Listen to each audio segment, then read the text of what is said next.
தேமுதிகவுடைய BLA 2 தென்சென்னை தொகுதிகளுக்குட்பட்ட booth முகவர்கள் ஆலோசனை கூட்டம் சென்னை தியாகராய நகர்ல கட்சியுடைய பொதுச் செயலாளர் பிரேமலதா விஜயகாந்த் தலைமையில நடைபெற்றது. இந்த கூட்டத்துல பல்வேறு அரசியல் முக்கியத்துவம் வாய்ந்த கருத்துக்களை கட்சியுடைய பொதுச் செயலாளர் பேசியிருக்கிறார். முக்கியமாக அதிமுக பொதுச் செயலாளர் எடப்பாடி பழனிசாமி குறித்த முக்கியமான கருத்துக்களை பேசியிருக்கிறார். அந்த கூட்டத்துல நிர்வாகிகளிடையே பேசும்போது எடப்பாடி பழனிசாமி முதுகில் குத்திவிட்டார் எனவும்,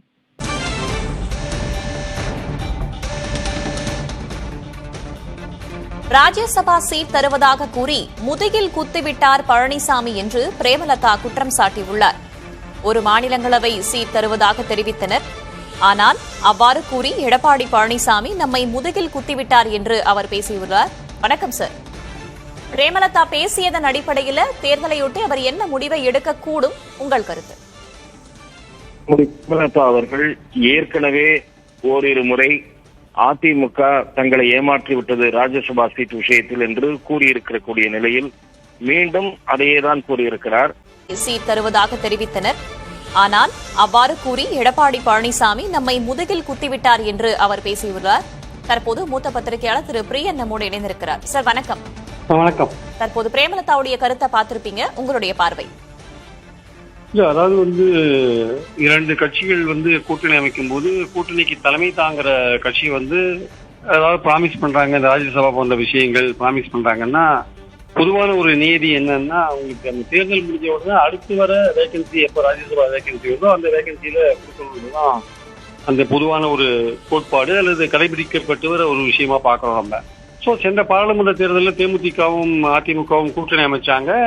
எதிர்பார்த்த அளவு வெற்றி கிடைக்கலன்றது தெரிஞ்ச விஷயம்.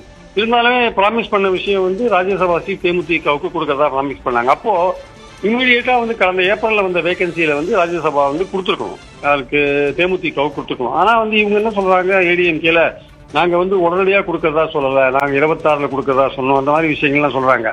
ஆனா அதே சமயம் பாத்தீங்கன்னா இப்போ தேமுதிக பார்வையில இருந்து ஏமாத்திட்டதா அவங்க கருத்தை அவங்க சொல்றாங்க, முதுகில குத்தப்பட்டதா சொல்றாங்க.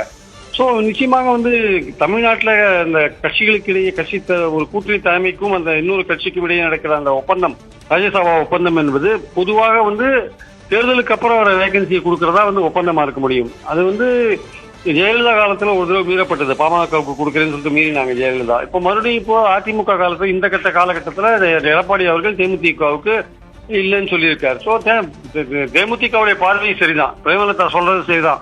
அவர் வாக்குறுதி கொடுக்கப்பட்டு அவர் ஏமாற்றப்பட்டிருக்கிறார் என்பது உண்மை. அதோட பாதிப்பு தான் அவர் கூட்டணியிலிருந்து வெளியில வரேன், நான் ஜனவரி மாசம் தான் 26 தேர்தலுக்கான கூட்டணி அறிவிப்பேன்னு சொல்றது. அதுதான் ராஜ்யசபா ஒருவேளை எடப்பாடி கொடுத்திருந்தாருன்னா ப்ராமிஸ் பண்ணபடி அதிமுக கூட்டணி என்டிஏ கூட்டணியை கூட தேமுதிக கண்டினியூ பண்றதுக்கான வாய்ப்பு இருந்திருக்கும். பார்ப்போம் திரு பிரியன், கருத்துக்களுக்கு நன்றி.